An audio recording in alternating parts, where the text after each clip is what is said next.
네, 여러분 오늘 강의 바로 시작해 보도록 하겠습니다. 드디어 우리가 4단원에 들어왔습니다. 4단원 이름은 앞에서부터 계속 봐왔죠? 의무이행 확보 수단이고요. 역시나 약 12%, 두 문제에서 세 문제 정도밖에 나오지는 않습니다만 나중에 여러분들이 관련 부서로 가게 되면 실무에서는 대단히 많이 중요하고 또 여러분들이 공무원으로서 상당히 권위적인 어떤 행정 서비스라기보다는 좀 그렇죠. 행정 행위를 할 수 있는 그런 단원이라고 보시면 됩니다. 자, 1단원부터 6단원까지 여러분들이 한번 눈으로 읽어보는 걸로 대체하도록 하겠습니다.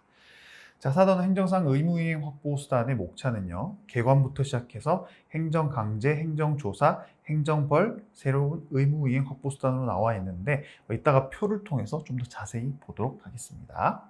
자, 이 단원은 행정청의 행정 목적 달성을 실현하기 위해서 개인에게 가하는 여러 수단들에 대한 단원입니다. 출제 비중은 약 12% 정도로 낮은 편에 속하며 특히 이 중에서도 대집행 부분에 대한 출제가 집중되고 있다. 이게 포인트입니다. 오늘 대집행 배울 거거든요.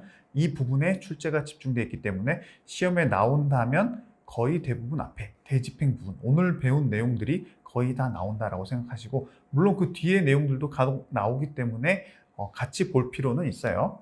그리고 역시 판례, 조문 순으로 출제가 되고 있다. 따라서 대집행 부분을 집중적으로 공부한 뒤에 나머지 부분은 개념을 명확히 이해하는 것이 가장 효율적인 공부 방법이라는 거 여러분들이 기억하시면 됩니다. 자, 행정상 의무이행 확보 수단 250페이지입니다. 시작하도록 할게요. 자, 우리나라는 의무이행 확보 수단으로는 크게 두 가지로 나눠져 있어요. 그게 이제 전통적이냐 아니면 새롭냐 나와 있는데 여기서 말하는 새롭다고 해서 뭐 2, 3년 내에 새롭게 나온 그런 개념은 아닙니다. 아주 오랜 역사 기준으로 아주 예전부터 있던 것들 그리고 그거에 비해서는 이제 새롭게 의무이행 확보수단으로 나온 것들 이렇게 구분하는 거지 여러분들이 이제 새롭다 그래서 뭐 2, 3년 전에 이제 드디어 우리나라에서 이런 것들이 생겼구나 이렇게 생각하실 필요는 없습니다. 일단 이 표를 먼저 볼게요.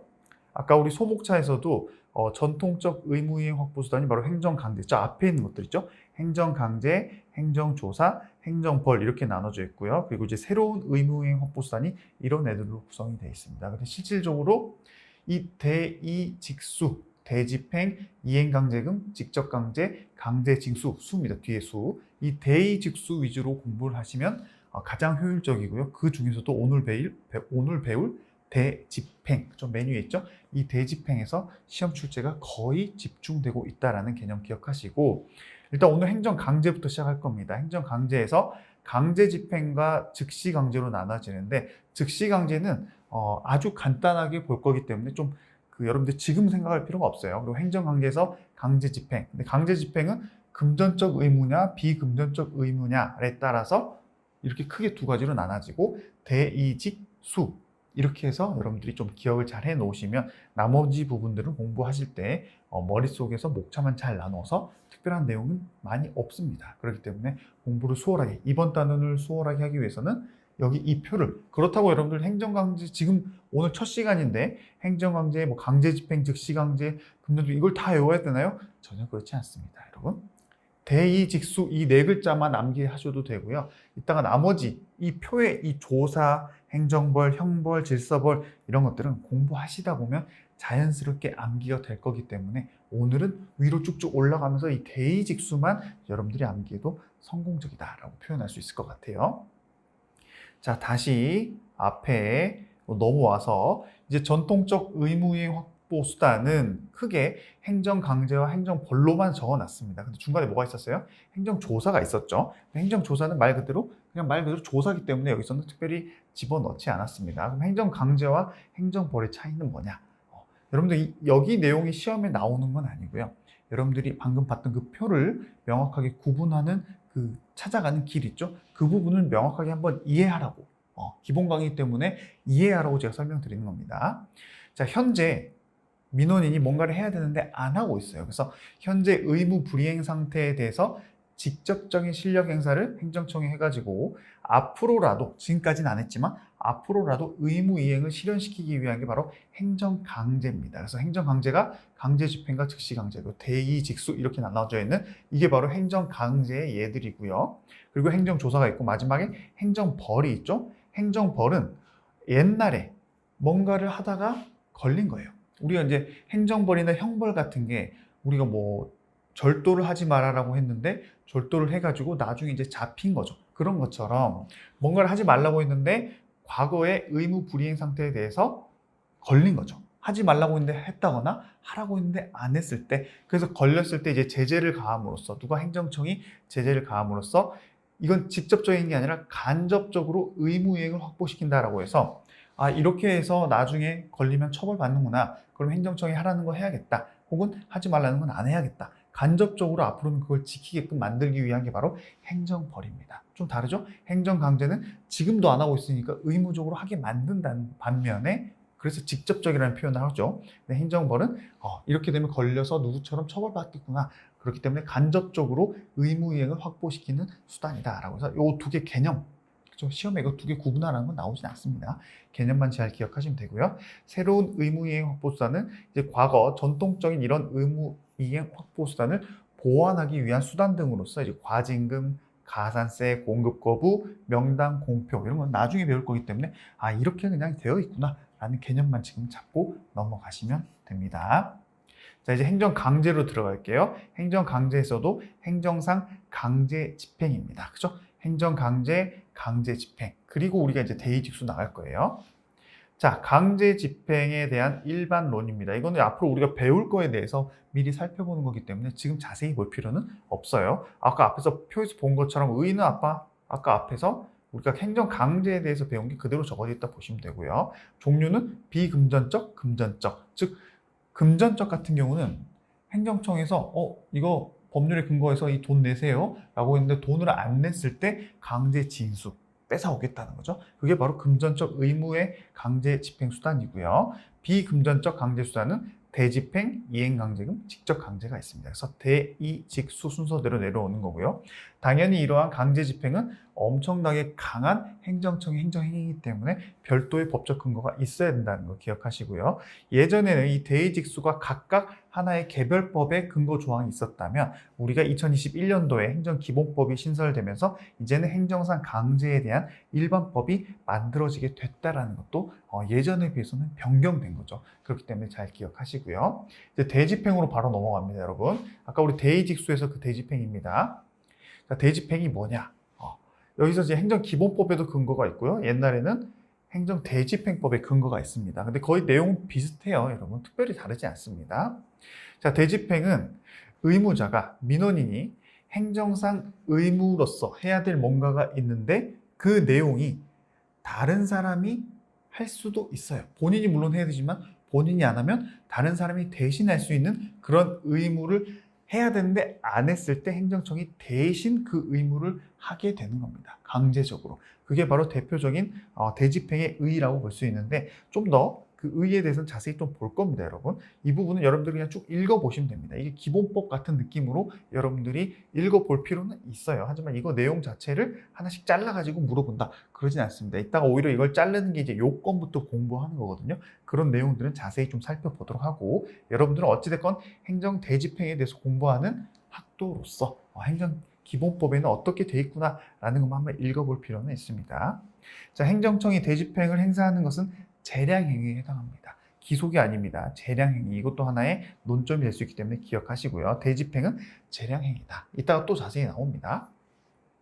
자, 방금 말씀드렸던 것처럼 대집행법에서도 이런 내용이 있는데 방금 봤던 기본법이랑 거의 비슷한 내용이라는 것만 기억하시면 되고요. 이제 주체부터 하나씩 우리가 살펴보도록 하죠. 행정 대집행의 주체는 대집행의 대상이 되는 의무를 명했던 그 행정청이다라고 해서 어떤 행정청에서 대표적인 이제 대집행이 이제 철거를 하라고 했는데 안 했을 때 이제 행정청이 강제 철거를 하는 거거든요. 그래서 처음에는 몇 월 며칠까지 이거 법률 규정에 의해서 이 건물 철거하셔야 됩니다. 철거하세요라는 명령을 먼저 내려요. 근데 그 명령에 따라서 민원인이 건물을 철거하면 아무 문제가 안 발생하겠죠. 하지만 발생할 수밖에 없는 이유가 거의 대부분 명령을 안 들으니까 이렇게 강제 집행에 들어가는 겁니다. 그래서 그 며칠까지 철거를 안 했다. 그랬을 때는 이제 행정청이 강제 집행으로서 강제 철거에 들어가는 겁니다. 그래서 주체는 누구다? 그 대집행의 대상이 되는 의무를 명령했던 그 철거 명령을 했던 그 행정청, 처분청이 바로 대집행의 주체가 되는 겁니다. 그래서 감독청 같은 경우는 대집행의 주체가 아니에요. 감독청은 그 처분청이 잘하고 있는지 이런 걸 감독하는 기관이기 때문에 여기서 말하는 대집행의 주체는 될 수 없다는 거 기억하시고요. 단 대집행의 실행행위는 제3자에 의해서도 가능하다라고 해서 A라는 행정청이 구청에서 철거 명령을 내리고 그 철거 명령을 이행하지 않으니까 강제 철거를 내린다는 가정을 했을 때, 그러면 그 강제 철거 작업을 굴삭기나 포크레인 가서 강제 철거하는 작업을 담당 공무원만이 할 수 있을까요? 그렇지 않습니다. 거의 대부분 공무원은 철거 명령 또는 강제 철거 개통 실비라 그래서 중간 절차가 있거든요. 그런 서류적인 업무만 하지 실질적으로 포크레인으로 그거를 철거하는 업무는 보통 다 대행업체가 대신합니다. 그렇기 때문에 대집행의 그 실행행위, 직접 가서 하는 그 실행행위는 제3자에 의해서도 가능하다라는 개념을 반드시 갖고 가셔야 돼요. 나중에 여러분들이 행정공무원이 돼서 굴삭기를 끌고 가가지고 거기 있는 건물들을 강제로 철거하는 업무를 할 가능성은 거의 없습니다. 다 대집행 밑에 있는 업체들에게 맡겨서 한다고 보시면 돼요. 자, 법령에 의해서 대집행 권한을 위탁받은 경우에는 그런 법령의 대행 권한을 받은 하나의 회사도 대집행의 주체가 될 수 있습니다. 반드시 행정청만 되는 건 아니에요. 그래서 밑에 예가 있죠? 법령에 의해서 대집행 권한을 위탁받은 한국토지공사, 지금 한국토지주택공사죠. 이러한 공사들도 행정 주체가 가능하다는 거, 될 수 있다는 거. 법령에 의해서 권한을 받았기 때문에 가능하다는 거 기억하시고요. 중간에 국가배상법상 제2조의 공무원은 아니다. 이거는 나중에 국가배상법 공부할 때 논점이기 때문에 여기서는 그냥 이렇게 권한을 위탁받으면 한국토지공사 이 자체는 행정청은 아니지 않습니까? 이러한 회사들도 물론 이제 공적인 회사는 맞죠. 행정 주체가 될 수 있구나. 대집행을 할 수 있는 행정 주체가 될 수 있구나. 이 정도만 여러분들이 알고 넘어가시면 됩니다. 자, 이제 중요한 내용들이 하나씩 나와요. 요건들에 대해서 하나씩 보도록 하겠습니다. 자, 이 행정상 대집행이 상당히 권력적이고 강제적인 하나의 행정행위인데, 그러면 어떤 경우에 대집행이 가능하냐? 그거에 대한 요건들을 볼 건데, 상당히 까다로운 요건들이 다 들어맞아야지 대집행이 가능하겠죠. 왜냐? 아니, 공무원이 아무리 공적인 업무를 하고 상대방이 민원인이 철거 명령을 이행하지 않았다고 한들 그 즉시 바로 가가지고 다 뜯어부수면 된다 안 된다? 그러진 않겠죠. 우리나라는 민주국가이기 때문에 충분히 본인이 알아서 할 수 있는 기회를 다 줬는데도 불구하고 안 했다. 그래서 어쩔 수 없이 가서 하는 게 바로 대집행이라고 보시면 됩니다. 물론 이 강제집행 자체가 다 그런 성질이에요. 여러분들이 마음에 안 드는 사람이 있다고 철거 명령을 내린 다음에 바로 다음날 이거 안 했어? 잘 됐다. 야, 업체 불러 싹 쓸어버려. 이렇게는 안 됩니다. 아시겠죠? 자, 첫 번째, 민원인이 공법상 의무를 이행하지 않았을 때가 첫 번째 요건인데요. 법령에서 그 민원인에게 어떠한 직접적인 명령을 내렸다거나 또는 법령에 근거해서 행정청이 어떠한 명령, 즉 행정행위에 의한 의무여야 되는데 그걸 안 했을 때 대집행의 대상이 일단 되는 겁니다. 그렇기 때문에 단순 사법상 의무는 그거를 이행하지 않았다고 해서 바로 대집행의 대상이 안 되는 거예요. 대표적인 예가 도급계약에 의해서 공공시설물 공사를 하기로 했는데 공사를 제대로 안 했다. 이 도급계약 같은 경우는 사법상 계약입니다. 행정청과 밑에는 아니죠. 행정청과 민원인이라고 볼 수 있는 일반 사업자 있죠. 개인 사업자. 그래서 도급을 받아서 도급 계약에 의해서 어떤 공공시설물 공사를 하기로 했는데, 예를 들면은 우리가 행정청에서 건물을 하나 더 확대해가지고 그 안에 도배 공사를 맡긴다거나 아니면 에어컨 공사를 맡긴다거나 이런 게 바로 이제 도급 공사라 볼 수 있는데, 그거는 행정청과 에어컨 회사 간의 사법적인 계약이죠. 그렇죠? 이 공적인 의무에 의해서 에어컨 공사를 진행하는 건 아니지 않습니까? 그렇기 때문에 그런 도급 계약에 의해서 공공시설물 공사를 제대로 해야 되는데 안 했다. 그럼 그 불완전한 이행에 대해서 바로 대집행을 할 수 있냐? 아니라는 겁니다. 왜냐? 그거는 공적인 의무가 아니기 때문이죠. 그래서 공법상 의무가 아니면은 대집행 대상 자체가 되지 않는다라고 기억하시고요. 하지만 예외적으로 행정대집행법을 준용하는 특별한 규정이 있다면 이때는 사법상 의무의 불이행이더라도 대집행이 될 수는 있습니다. 근데 방금 제가 말씀드린 그런 예들은 당연히 대집행을 준용하는 규정 자체는 있을 수가 없어요. 특별한 규정이 이렇게 있을 때만 가능하다는 거 기억하시고요. 자, 토지의 협의 취득에 대한 철거 의무가 있을 수 있겠죠. 근데 우리가 앞으로 물론 그 공토법 단원이 아직 안 왔지만 토지 협의 취득이라는 게 우리 재건축 이런 공사를 할 때 토지들을 개인한테 사들인다 했었죠, 행정청이. 근데 그랬을 때 서로 금액이 잘 맞아가지고 협의 취득 단계에서 끝이 났다. 그럴 때는 그냥 개인 간의 하나의 매매 계약에 불과하다고 했습니다. 그렇기 때문에 그것도 공적인 계약이 아니라 사법상 계약으로 본다 했죠. 그래서 그러한 토지 협의 취득에 있는 과정에서 어떤 거를 철거해야 되는데 안 했다. 이거는 사법상 계약상 하나의 의무일 뿐입니다. 그렇기 때문에 이러한 철거 의무는 공법상 의무가 아니기 때문에 행정대집행의 대상이 속하지 않는다라는 거 기억하시고요. 그 철거 의무는 당연히 행정대집행법상 대집행의 대상이 되지 않는 겁니다. 물론 그 안에 어떤 계약에 대한 내용이 있고 그 내용에서 건물 소유자가 철거 의무를 부담하겠다는 약정이 당연히 있다 하더라도 어찌됐건 이건 사법상 계약의 내용의 일환이기 때문에 행정대집행의 대상은 안 된다는 거 반드시 기억하세요. 자, 그리고 현행 국유재산법 또는 밑에 공유재산 및 물품관리법은 국유재산과 관련돼 있어서 모든 사항에서 행정대집행법을 준용할 수 있도록 규정이 되어 있습니다. 그렇기 때문에 이럴 때는 국유재산 안에 일반 재산이 있고 공용 재산이 있고 뭐 이렇게 재산 종류가 여러 가지거든요. 근데 우리가 일반 재산 같은 경우는 그 옛날 이름으로는 잡종 재산이라 그래서 이거는 완벽하게 공공물로 보지는 않습니다. 그렇기 때문에 우리가 옛날 같으면 이런 일반 재산 같은 그 일반 재산과 관련해서 개인과 뭔가 분쟁이 발생했다. 그거는 사법상으로 민사소송으로 해결을 해야 되는데 지금은 국유재산법이라든가 공유재산 및 물품관리법에서는 일반 재산법을 포함한 모든 국유 및 공유 재산과 관련된 것을 다 행정대집행법으로 해결할 수 있다는 조항이 생겼어요. 그렇기 때문에 이럴 때에는 그 재산이 행정재산 등 공용재산이냐 아니면 일반 재산이냐 이런 걸 따질 필요가 없이 다 철거 의무가 공법상 의무의 여부 관계없이 모두 다 대집행이 가능하다는 것도 여러분들이 참고는 하실 필요가 있습니다. 국유재산법, 공유재산 및 물품관리법에서는 이 국가와 관련된 재산과 관련돼 있어서는 모두 다 행정대집행법을 준용하도록 방금 봤던 이 앞의 내용 중에서 이런 거에 대한 대표적인 예라고 볼 수 있죠. 아시겠죠? 참고하시고요. 자, 두 번째, 이게 이제 더 중요한 요건입니다. 대체적 자기 의무의 불이행. 누가? 민원인이. 민원인이 어떤 거를 해야 될 의무가 있는데 안 한 거는 이제 우리가 기본적으로 깔고 갔죠. 근데 그 민원인이 해야 될 의무가 아까 우리 앞에 기본법에서 말한 것처럼 다른 사람이 대신할 수 있는 의무를 안 하고 있을 때입니다. 오로지 그 사람만 할 수 있는 의무를 안 하고 있을 때는 대집행 대상 자체가 되지 않아요. 대표적인 예로 우리가 철거 의무 같은 경우는 A라는 민원인이 철거를 해야 되죠. 그럼 본인이 철거를 안 하면 다른 사람이 철거하면 되죠. 그렇기 때문에 대체적인 의무라고 보는 겁니다. 비대체적, 불대체적 의무라고 볼 수 있는 거는 이런 거죠. 장례식장을 사용을 중지하라고 했어요. 그럼 장례식장을 사용을 중지해야 되는데 안 하죠. 그럼 장례식장을 사용하거나 사용하지 않는 거는 그 사람이 장례식장을 사용하는 거기 때문에 그 사람만이 할 수 있는 의무죠. 그죠? 내가 장례식장을 사용하고 있는데요. 또는 그거를 사용하지 말라는 의무가 발생했습니다.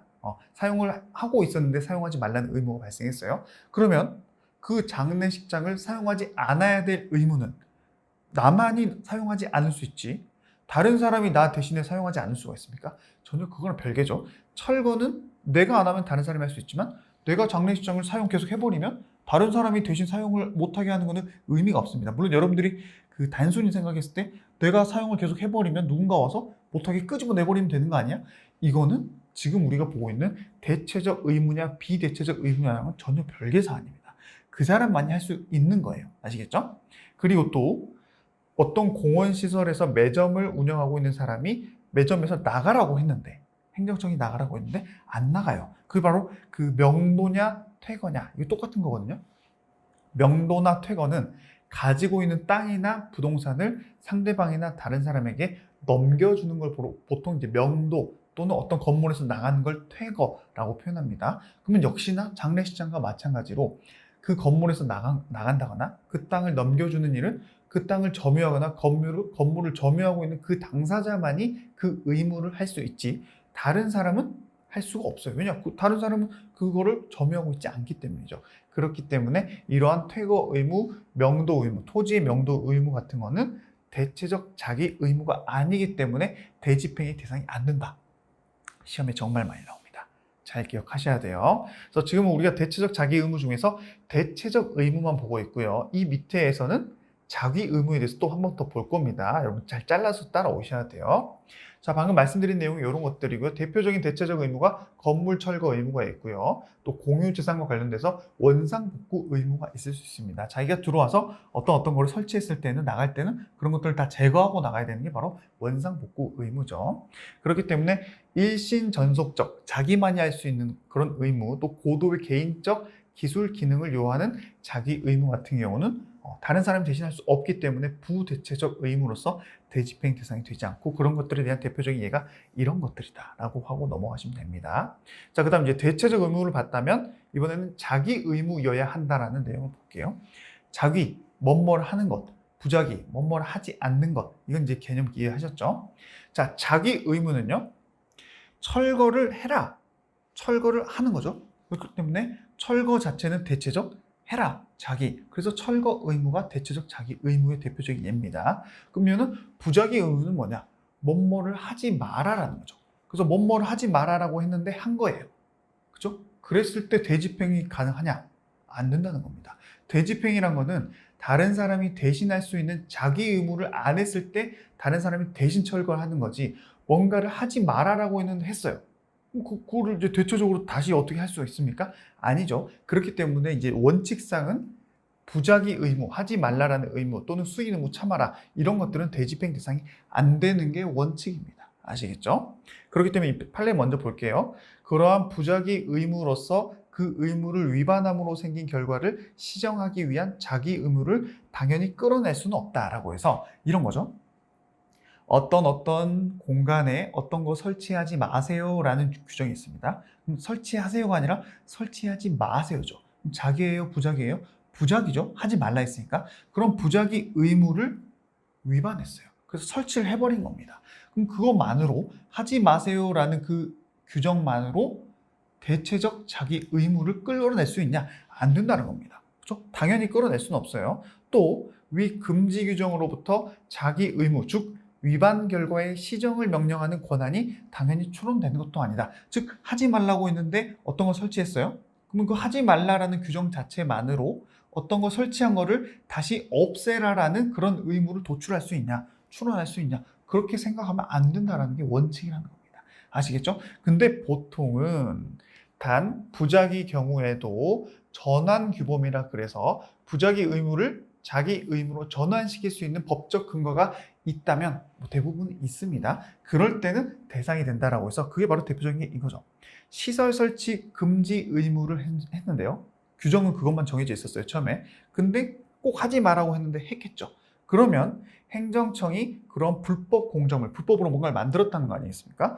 불법 공작물의 철거 명령이 발해짐으로써 자기 의무로 바뀌는 거예요. 즉 관련 규정이 또 있어가지고 만약에 거기다가 하지 말라라고 했는데 했다. 누군가가 설치를 했다. 그럴 때는 행정청이 철거 명령을 할 수 있다라는 근거 규정이 추가적으로 있어서 그러한 전환 규범이 있을 때는 이제 철거를 하게 만들었죠. 그럼 철거를 안 했겠죠. 그러면 아까처럼 철거 의무가 생겨서 역시나 대체적 자기 의무가 추가적으로 생기기 때문에 그때는 대집행 대상이 된다는 겁니다. 아시겠죠? 일단 부작위 의무 자체만으로는 대체적 자기 의무가 아니기 때문에 대집행 대상이 안 되지만 이런 절차에 의해서는 대집행이 대상이 될 수도 있다라는 개념 여러분들이 잡아가시고 시험에서 정말 많이 나왔어요.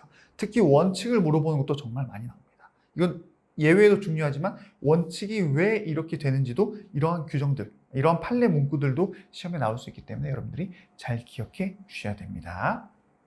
자, 그리고 또 보충성 요건도 있습니다. 이게 워낙 강력한 수단이다 보니까 만약에 이렇게까지 대집행으로 어떤 행정 목적 수단을 달성할 수 있지 않는 다른 좀 온순한 방법이 있으면 대집행하지 말라라는 거예요. 그래서 다른 수단으로는 이행 확보가 곤란한 경우에만 대집행이 가능하다라고 해서 보충성의 원칙도 하나의 요건이고요. 또 공익상 요청이 있어야 하는 있어야 하는 상당성의 요건도 있습니다. 즉 의무 불이행, 즉 철거를 하라고 했는데 안 하고 있죠. 근데 그게 공익적인 목적으로 그거를 계속 놔둔다고 해서 아무 문제가 없으면 그땐 대집행을 대상을 하지 않습니다. 근데 공익적인 목적으로 그게 반드시 철거가 되어야 하기 때문에 대집행을 실행하는 거예요.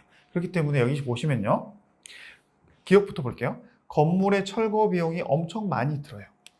그래서 철거를 안 하고 있었어요.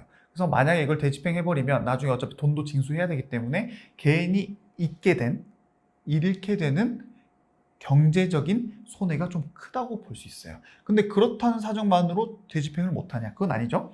공익과 사익을 비교해가지고 그렇게 돈이 많이 든다 하더라도 무허가 증축 부분을 방치하게 놔둠으로써 더 큰 공익상 문제가 생길 경우에는 공익이 더 크기 때문에 대집행하겠다는 겁니다. 밑에도 마찬가지예요.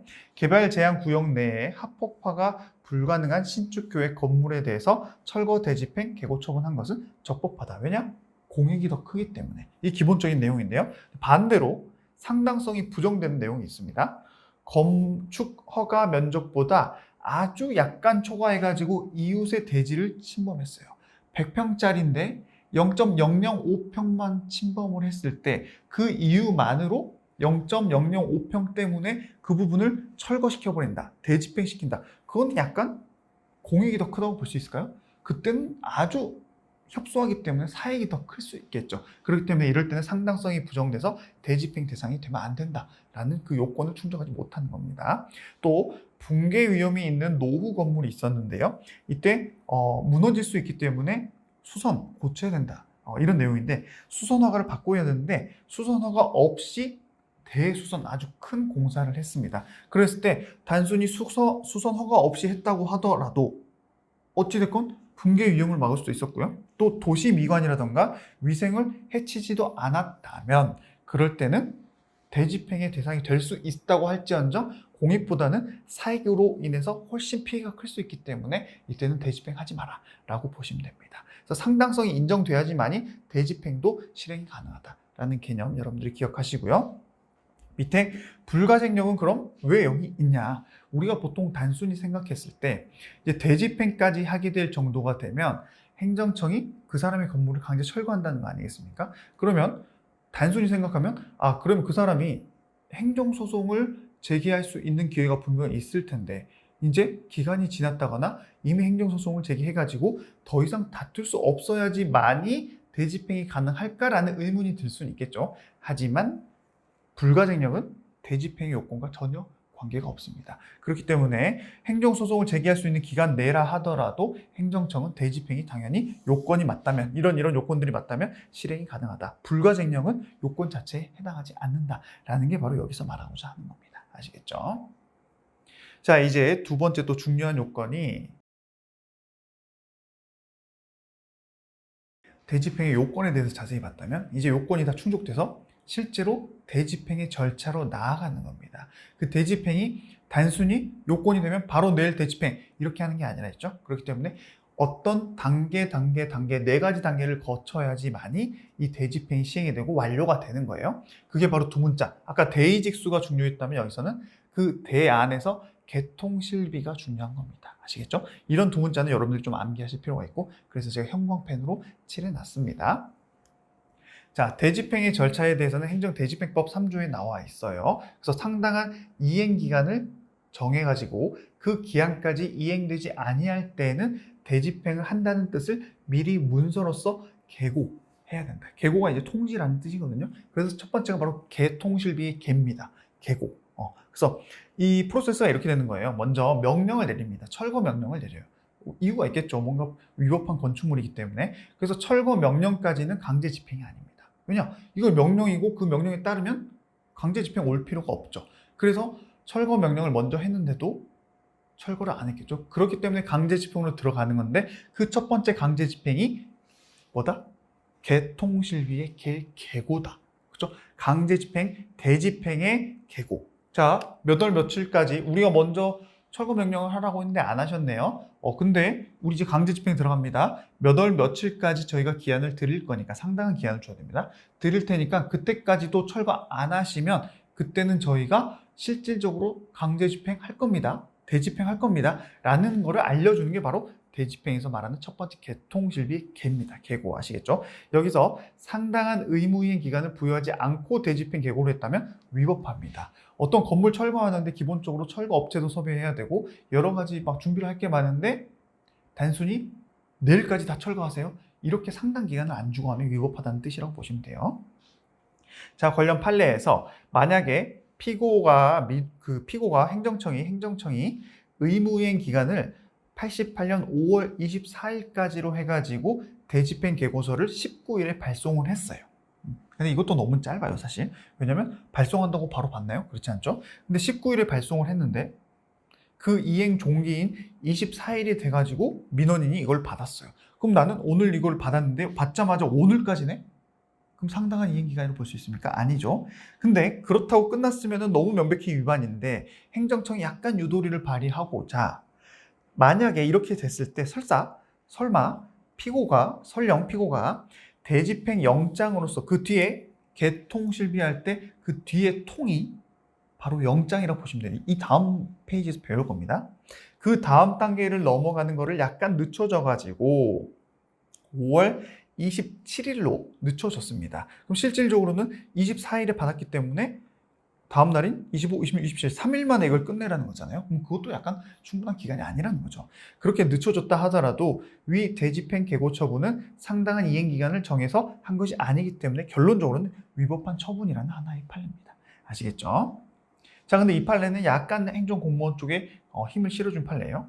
만약에 그 앞에 우리 강제집행으로 나가기 전에 철거 명령을 먼저 했다 했잖아요.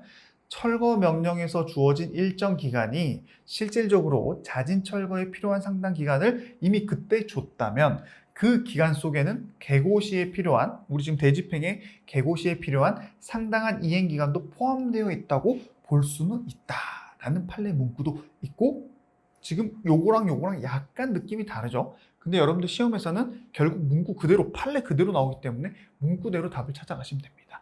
이렇게까지 설명하고 있으면 이 판례를 물어보는 거구나. 혹은 이렇게 날짜까지 특정해 날짜도 마음대로 바꾸면 안 됩니다. 문제에서 날짜까지 특정해가지고 이렇게 왔다. 그럴 때는 이건 위법한 충분한 기간을 안 준 거구나 라는 결론을 기억하시면서 답을 찾아가시면 됩니다. 아시겠죠? 자, 그래서 이제 계고에 대한 좀 자세한 내용들 일단 개통실비 우리 그 대집행 안의 절차인 개통실비 전부 다 각각 처분성이 있어요. 이것도 오늘 중요한 것 중에 가장 베스트 중에 하나입니다. 각각 다 처분성이 있다는 거 기억하시고요. 여기 나와 있는 그 자체가 계고 자체만으로도 독립해서 항고소송의 대상이 되는 하나의 통지가 아니라 처분이다. 그죠? 처분이다라는 거 기억하시고요.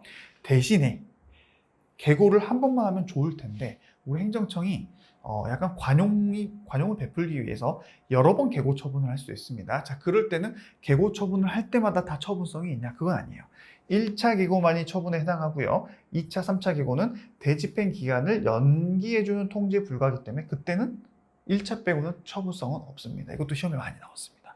아시겠죠? 나중에 우리가 이제 거부처분 공부를 할 때 6단원에서 반복된 거부처분은 거부처분 할 때마다 다 처분성이 인정된다라는 거랑 좀 비교할 필요는 있어요. 근데 여러분들 지금은 여기서 대집행에서 대의직수의 대집행에서 개통실비의 계고를 보고 있는데 1차, 2차, 3차 계고가 있을 때는 첫 번째 계고만이 처분성이 있다. 이것만 기억하고 넘어가시면 됩니다.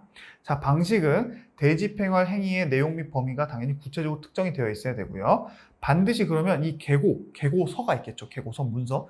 계고서에 의해서만 이러한 내용들이 특정돼야 되냐? 그건 아닙니다. 계고 처분을 하기 전에 또는 하고 난 후에 어떤 문서를 추가적으로 보냈다. 그러한 문서라던가 또 기타 사정을 종합해서 특정할 수 있으면 그거는 적법한 계고로 볼 것입니다. 반드시 계고서라는 그 형식적인 문서 안에서만 그런 내용이 전달될 필요는 없다라는 걸 알려주는 판례고요. 계고는 문서로 해야 되고요. 만약에 말로 했다. 그럼 무효입니다. 이 중요한 내용을 말로만 했다. 당연히 효력이 없어요. 행정절차법에서도 이럴 때는 효력이 없다고 했었죠. 자, 계고는 생략할 수 있는 경우도 있습니다. 행정대집행법에서 비상시 또는 위험이 절박한 경우에서는 생략할 수 있다라는 조문이 있다는 것만 기억하시면 되고요. 자, 하명과 계고의 결합도 가능하냐? 아까 하명이라는 거는 우리 강제집행이 들어오기 전에 철거 명령을 먼저 했다고 했었죠. 같이 하는 것도 가능합니다. 철거 명령과 그 뒤에 이거 먼저 철거 명령 할게요. 근데 이때도 안 하면 우리 나중에 강제 대집행할 겁니다. 행정 대집행할 겁니다. 계고 처분을 한 장의 문서로도 다 가능하다라는 거. 반드시 분리된 문서로 해야 되냐? 그건 아니다라는 거 시험에 많이 나왔어요. 이것도 잘 기억하시고요. 자, 그 다음 개통실비의 두 번째 통지입니다. 사실 계고도 하나의 통지, 통고 다 비슷한 개념이었죠. 근데 여기서는 뭘 통지하는 거냐? 이제 우리가 계고를 통해서 몇 월 며칠까지 안 하면 실질적으로 대집행한다고 먼저 경고를 했었죠. 그게 계고였다면 그때까지도 실제 철거를 안 했기 때문에 그 다음 스텝으로 넘어간 거 아니겠습니까? 그러면 이 통지는 그래 너 안 했어? 그래 우리 이미 너 대집행 날짜 언제 이미 정했어. 그렇기 때문에 너 일단 알고는 있어라. 그걸 알려주는 게 바로 실제 여기서 말하는 통지입니다. 그래서 대집행 영장이라 그래서 우리가 법원에서 발부하는 그런 영장 개념은 아닙니다. 행정청에서 언제 이 대집행을 실시한지를 이 영장을 통해서 다 정해놨기 때문에 이 정해진 내용을 전달하는 겁니다.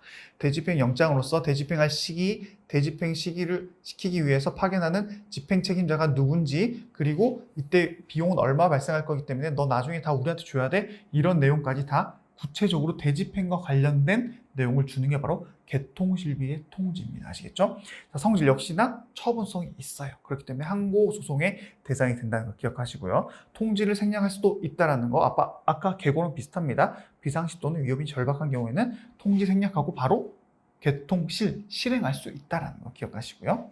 이제 실행이죠. 그죠? 개통실비 중에 실행. 그래서 우리가 계고도 했고 통지까지 했는데 그때까지도 철거를 안 하고 있을 때는 어쩔 수 없이 실행하게 되는 겁니다. 행정청이 스스로 또는 타인으로 하여금, 아까 우리 보통 업체를 맡긴다 했죠. 타인으로 하여금 대체적 자기 의무를 이행시키는 물리력의 행사고요. 대집행권을 발동할 것인지 여부는 아까 우리 재량행위라고 했습니다. 동일한 내용이 또 나온 거고요. 수인함용과 사실행위가 결합된 권력적 사실행위, 우리 사실행위 공부했었죠? 권력적 사실행위로서 당연히 처분성이 있습니다. 개통실비 다 처분성 있다 했어요. 자, 실행하는 방법 이런 것들 대집행법에 이런 내용이 있습니다. 집행 책임자는 자기가 책임자라는 내용을 증표를 휴대해가지고 아까 행정 대집행 영장이라든가 본인 신분증을 휴대하고 가서 제시하면서 집행을 실행하는 겁니다. 자, 그럼 실력 행사 허용 여부가 가능하냐? 이게 또 시험에 많이 나옵니다. 이게 무슨 내용이냐면 이제 우리가 철거를 하러 가면 그거를 막기 위한 보통 사람들이 있겠죠. 그 과정에서 그 사람들을 나가세요 라고 하는 퇴거 조치까지는 행정공무원이 명령할 수 있어요. 대집행을 하면서. 근데 나가겠습니까? 안 나가죠. 그랬을 때 강제로 그 사람 옷이나 머리끄댕이는 좀 그렇고 머리를 잡아 끌면서 그 사람들을 강제력을 동원해서 밖으로 내보낼 수 있냐? 그거는 안 된다는 겁니다. 판례는 행정 대집행 시에 부수적으로 그 점유자들에게 퇴거 조치를 할 수는 있다. 나가세요. 퇴거 조치합니다. 나가세요. 그 정도까지는 가능하지만 그럼에도 불구하고 점유자들이 대집행을 방해하는 경우 직접 하지 말고 경찰의 도움을 받을 수 있다. 이 키워드, 경찰의 도움을 받을 수 있다. 잘 기억하시고요. 대집행 책임자가 직접 실력 행사를 하는 것은 허용되지 않는다. 직접 막 경찰도 때리면 안 되죠. 어쨌든 직접적으로 끌어내는 그런 실력 행사는 안 된다는 거 잘 기억하시고 나중에 여러분들이 공무원이 됐을 때 직접 가는 일도 별로 없지만 직접 가서 그 사람들을 직접 몸싸움하면서 이런 일들은 보통 대행업체들이 하지 여러분들이 고상하게, 물론 이제 고상하다는 표현은 또 민원인들이 봤을 때는 또 약간 그 거부감이 들 수 있기 때문에 여러분들은 직접 현장에 가가지고 그 민원인들이랑 서로 머리 잡고 뜯고 이럴 위험이나 가능성은 거의 없다라고 보시면 돼요. 또 이 판례들에 의해서도 여러분들이 그렇게 하셔도 안 됩니다. 아시겠죠? 자, 그러면 개통실비 중에 이제 실행해서 그럼 무조건 실행이 가능하냐? 제한이 없냐? 제한 당연히 있습니다. 아무리 철거 의무를 끝까지 이행하지 않아서 우리가 실행까지 간다고 한들 이런 건 지켜줘야 돼요. 일단 시기적으로 해가 뜨기 전이나 해가 진 후라면 대집행을 하지 않습니다.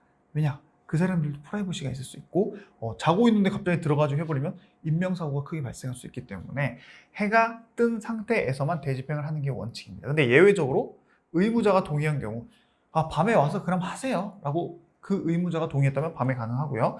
또 해가 지기 전에 대집행을 시작은 했어요. 오후 한 3시에 시작은 했어요. 근데 건물이 크다 보니까 밤까지 계속 하게 되는 경우도 있을 수 있겠죠. 그럴 때는 추가적으로 계속 가능하다. 해가 진 후라도 가능하다. 이런 거 기억하시고요.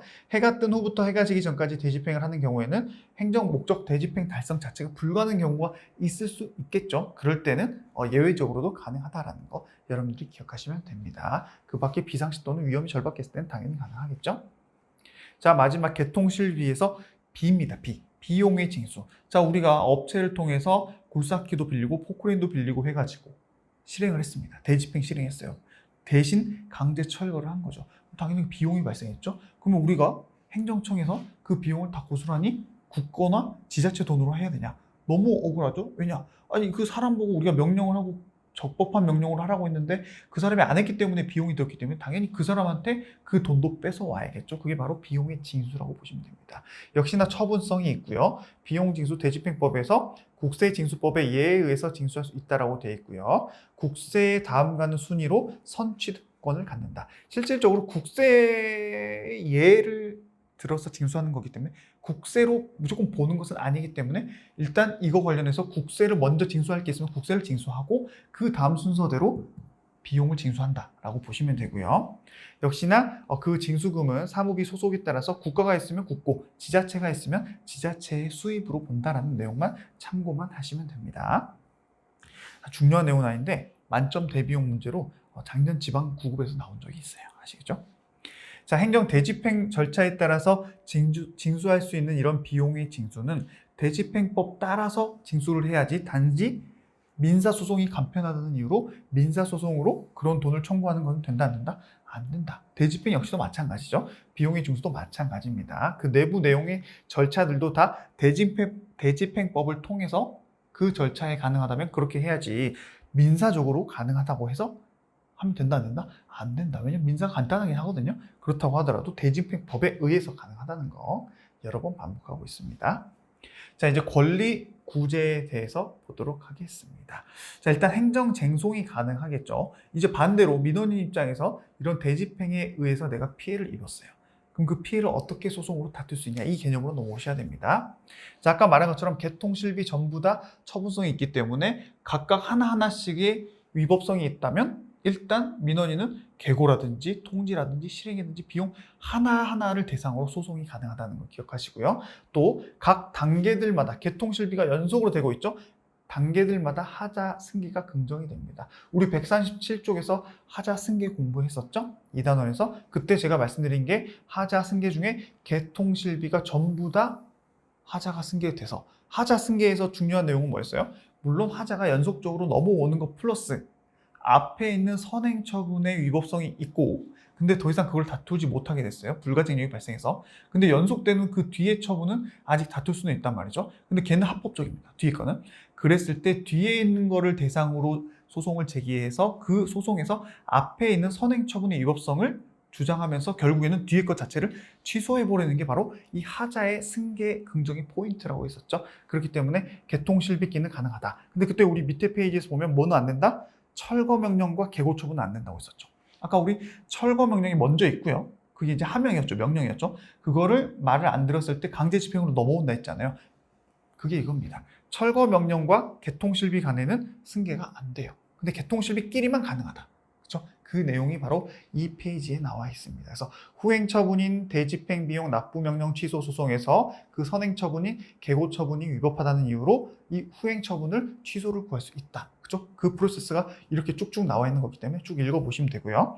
단 철거 명령과 계고 사이는 승계도 안 된다. 아까 앞에서 봤던 내용, 요게 바로 그죠? 요게 바로 여기서 말하는 요 내용입니다. 그리고 이 뒤의 내용은 우리가 하자 승계 자체가 선행처분의 위법을 이유로 후행처분을 다투는 거지 후행처분의 위법을 이유로 선행처분을 다투는 게 아니라고 했었죠. 그 내용이 여기 나와 있는 겁니다. 자, 근데 개통실비 자체가 상당히 오랜 기간이 걸리지는 않아요. 물론 이제 계고할 때 이거 철거라는 그 아까 상당 기간을 주긴 하지만 그래도 소송보다는 훨씬 더 기간이 짧습니다. 그렇기 때문에 보통은 이걸 가지고 민원이 소송을 제기하면요. 단기간에 개통실비가 지나가 버리기 때문에 보통 소송은 6개월에서 1년 걸리잖아요. 빨리 끝나도 집행이 끝나버린다는 거죠. 소송하는 중간에 개통실비가 끝나버려요. 그럼 소의 이익이 없어지겠죠. 그렇기 때문에 보통은 소송을 제기함과 동시에 이러한 개통실비가 집행되지 못하도록 집행정지 신청을 같이 한다는 내용도 여러분들이 기억하실 필요가 있습니다. 자, 행정쟁송에 있어서 행정심판도 가능하고요. 행정심판을 반드시 거쳐야지 소송이 가능하냐? 그렇지는 않습니다.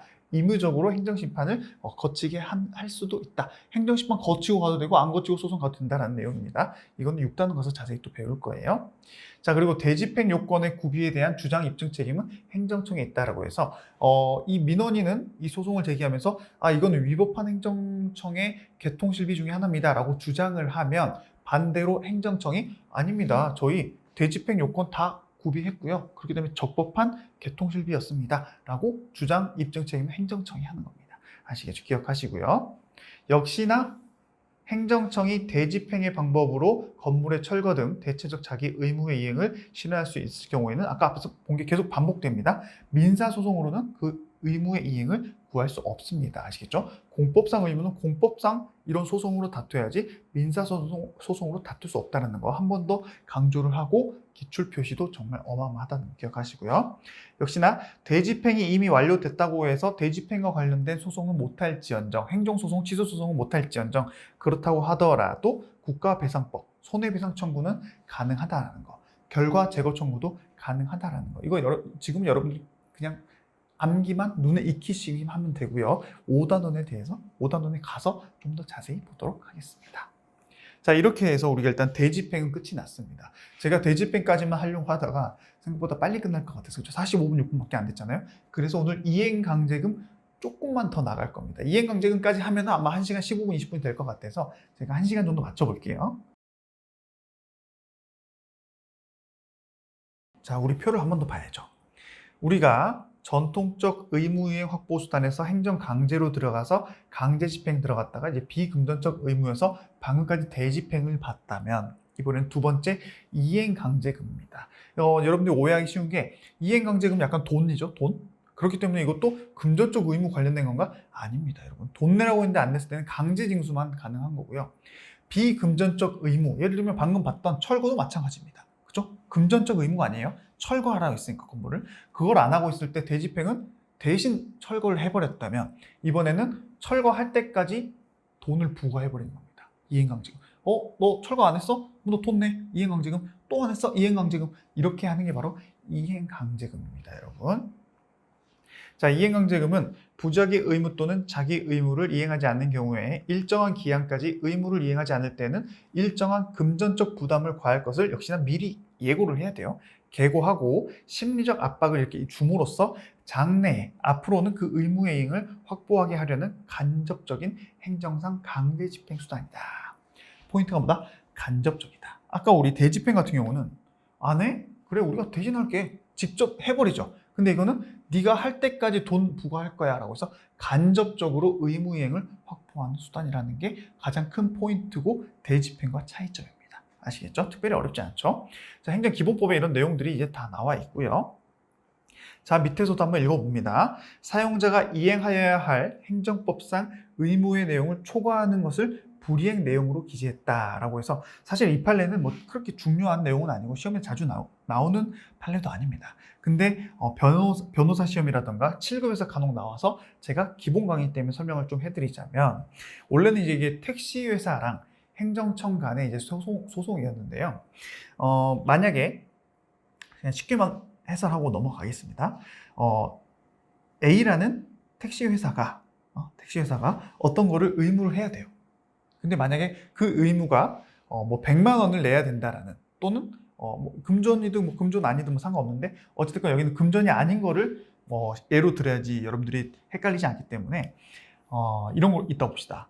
만약에 11월 1일부터 12월 말일까지 뭔가를 했어야 되는데 택시 회사가 안 했어요. 근데 행정청이 그러면 그 기간, 방금 봤던 11월부터 12월까지의 의무 기간만 한정해가지고 의무를 부과해서 그걸 안 하게 되면 이행강제금 부과합니다 라고 하면 상관없는데 행정청이 뭔가 좀 오해를 해가지고 11월, 12월, 1월, 2월, 3월까지 관련된 내용을 기준으로 해서 그거를 의무를 부과하고 그때까지 안 하면 이행강제금을 부과하겠다라는 예고를 한 겁니다.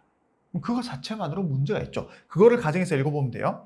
사용자가 민원인이 이행하여야 할 행정법상 의무의 내용이 있는데 그거를 초과하는 것을 하지 않을 경우는 불이행한다고 가정한 이행강제금 부과예고서에 의해서 이행강제금 부과예고를 했다면, 그리고 그 다음 이를 이행하지 않았다는 이유로 이행강제금을 부과했다면 그것은 초과한 정도가 아주 근소하다면 모를까. 근데 11월, 12월인데 1, 2, 3 훨씬 더 큰 거를 요구했죠. 행정청이 부당하게. 그런 사정이 없다면 이행강제금 부과 예고는 이행강제금 제도 취지에 반하는 것으로서 위법하고요.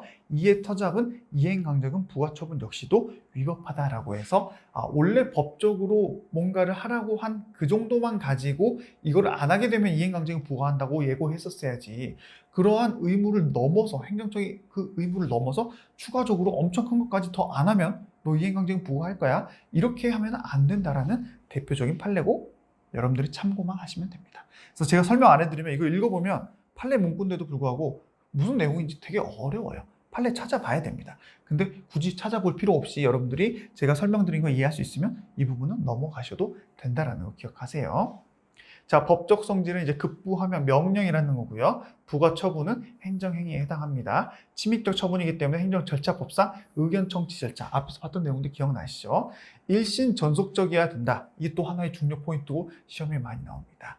자, A라는 사람이 뭔가를 하라고 했는데 안 하고 있죠. 그죠? 그러면 행정청이 이행강제금을 부과하는 거는 그 사람 보고 네가 끝끝내 안 해? 하는지 보자라는 취지에서 이행강제금을 부과하는 겁니다. 그렇기 때문에 그 사람만 할 수 있어요.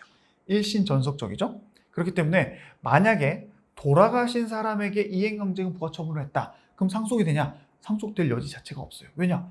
그 사람이 하라는, 앞으로라도 하라는 취지로 이행강제금을 부과하는 게 이행강제금 제도의 취지이기 때문에 돌아가신 사람에게 한 이행강제금 부과 처분은 그 자체로 효력이 없습니다. 나중에 과징금, 과태료 이런 거는 상속이 되거든요. 근데 이거는 일신 전속적이고 그 사람 보고 너 계속 안 할 거야? 한번 지켜보겠어. 끝까지 보자. 그럼 그 사람에게 책임을 물어야지 우리가 상속인들한테까지 책임을 물게 하진 않겠다는 거거든요. 그렇기 때문에 여러분들이 이 이행강제금의 취지, 그죠? 취지, 철거라고 했는데 안 해? 할 때까지 한번 지켜볼게. 이 취지를 기억하신다면 당연히 돌아가신 분한테 했다면 효력이 없다라는 거 딱 머릿속에 집어넣으셔야 됩니다. 자, 그리고 이행강제금과 또 행정벌이 두 개가 요건이 다 충족될 수도 있어요. 그러면 단순히 생각했을 때 내가 그 민원인이라면 아니 이행강제금대로 부과하고 행정벌 벌금대로 부과하면 이거 이중처벌금지 원칙에 위반한 거 아닌가요? 라고 해서 헌법에는 하나의 죄를 저질렀을 때 한 번만 처벌을 해야지 다른 법과 이런 법을 다 해가지고 한 번 또 처벌했다가 또 처벌했다가 이러면 안 된다는 원칙이 있거든요. 이중처벌 금지 원칙이 있어요. 근데 이행강제금과 행정벌은 각각 제도 자체가 달라서 취지도 달라서 두 개 다 부과해도 아무 문제가 없습니다. 우리가 공부하는 의무이행 확보 수단은 아까 우리 대의직수 밑에 쭉 여러 가지 수단들이 있었죠. 다 병과해도 됩니다. 다 각자 취지와 제도가 다르기 때문에 이렇게 기억하시면 돼요. 그래서 건축법 78조에 의해서 무허가 건축 행위에 대한 형사처벌과 건축법 83조에 의해서 시정명령 위반에 대한 이행강제금 부과를 동시에 했다 해도 이거는 이중처벌에 해당하지 않기 때문에 적법한 행정청의 처분이다. 또 법원의 처분이다. 이렇게 보시면 됩니다. 이중처벌 다 가능하다. 이중처벌이 아니죠. 이중병과가 가능하다. 이중처벌에 해당하지 않는다. 그렇죠? 여러분 혹시 졸고 계시다가 이 부분 들으시면 중요하기 때문에 시험 많이 나옵니다. 중요하기 때문에 다시 돌아가서 꼭 듣고 넘어오세요. 자, 법적 근거는 당연히 침입적 강제 수단이기 때문에 법적 근거가 반드시 필요하고요. 자, 농지법에 따른 이행강제금을 부과할 때에는 그때마다 이행강제금을 부과 징수하는 뜻을 미리 문서로 알려야 되고요. 이와 같은 절차를 거치지 아니한 채 이행강제금을 부과했다면 당연히 위법하다라는 내용이 있습니다. 이제 행정기본법에 역시나 이행강제금에 관한 조항이 31조로 신설되었다는 것도 여러분들이 참고하실 필요는 있습니다. 대의직수 다 기억하셔야 돼요. 자, 대상. 아까 우리 대집행 같은 경우는 대집행이랑 좀 비교할 필요가 있습니다. 대집행 같은 경우는 대체적 자기 의무만이 그걸 안 지켰을 때 대집행이 대상이 됐지만 이행강제금은 비대체적 자기 의무, 부자기 의무 전부 다 가능합니다. 훨씬 더 넓은 범위에 해당한다고 보시면 돼요. 자, 헌재는 대체적 자기 의무 위반이 있는 경우 행정청은 대집행과 이행강제금을 합리적인 재량에 의해서 선택할 수 있습니다. 아까 대집행 할지 말지도 재량이라고 했었죠. 그렇기 때문에 대집행을 할지 이행강제금을 할지는 여러분들이 나중에 행정청의 구성원으로서 선택적으로 재량적으로 선택할 수 있고요. 이는 중첩적인 제재에 해당하지 않는다고 볼 수 있습니다. 즉 대체적 자기 의무에 대해서도 이행강제금 부과가 가능하다. 아시겠죠? 대체적 자기 의무는 아주 예전에는 헌재 판결이 있기 전에는 대체적 자기 의무는 대집행으로만 가능하지 이행강제금은 안 됐던 시절이 있어요. 근데 헌재가 이렇게 판결을 딱 함으로써 지금은 선택해서 내리면 된다라는 거 기억하시고요. 자, 구별 개념이 방금 말씀드린 겁니다. 대집행과 직접강제는 아까 우리 말했죠. 직접적인 의무이행 확보수단이죠. 그렇죠? 안 해? 우리가 할게. 직접 할게. 근데 이행강제금은 안 해? 네가 할 때까지 돈 부과할 거야. 간접적. 그렇죠? 이거 두 개 차이가 있다는 거 기억하시면 되고요. 자, 기준 끝났습니다, 여러분. 기준은 이행강제금 부과 기준 이런 게 있습니다. 명확하게 규정을 해야 된다. 그리고 이런 것들을 정확하게 정해놓고 공지를 해줘야 된다. 이런 내용들이 이제 행정기본법에 나와 있고요. 행정기본법 31조 2항은요. 다음 각 호의 사항을 고려해서 이행강제금을 부과할 때 가중하거나 또 깎아줄 수 있다. 그렇죠?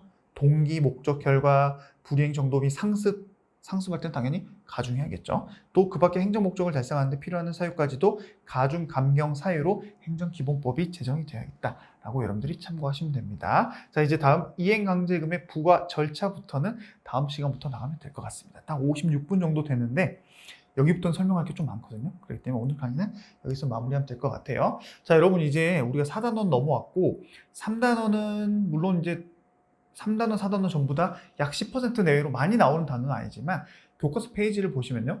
3단원은 페이지가 훨씬 많았기 때문에 가독성은 아니고 우리가 가성비가 좀 떨어진다고 했었죠.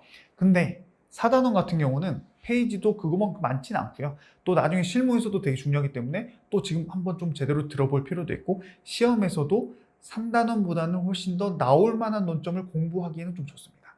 가성비가 그렇게 낮진 않아요.